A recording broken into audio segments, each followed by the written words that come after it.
জানি। ঠিক আছে, তুমি চলে যাও, আমি একটু কথা বলে কি করতেছি। হ্যাঁ, ওকে, কালকে সকালে কিন্তু মাথা নেড়া করতে।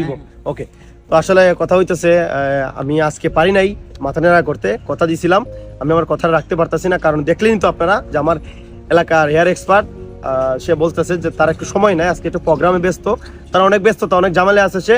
তো কাল সকালে সে আইসা আমার মাথা নেড়া করে দিবে। মানে আমার চ্যালেঞ্জ, আমি কথা দিছি ভাই, আমি এক জমানের মানুষ, আমি কথা দিছি যে ইন্ডিয়া যদি জিতে যায় আমি মাথা নেড়া করবো, বাংলা যদি হেরে যায় মাথা নেড়া করবো।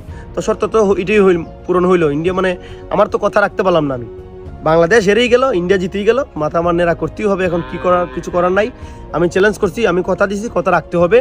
এখন আগামীকাল সকালে 9টার দিকে আমি মাথা নেড়া করবো। আশা করি আপনারা ভিডিওটা দেখতে পারবেন। তো একটা কথা আমি বলে দিই, ইম্পর্টেন্ট একটা কথা, যে আমি আমার মাথা নেড়া ভিডিওটা আমি আমার ইউটিউব চ্যানেলে আপলোড করব। আমার একটা প্রফেশনাল ইউটিউব চ্যানেল আছে, অনেকদিন ধরে সবাই বলতেছেন দাদা আপনি আপনার ইউটিউব চ্যানেলটা কোথায়।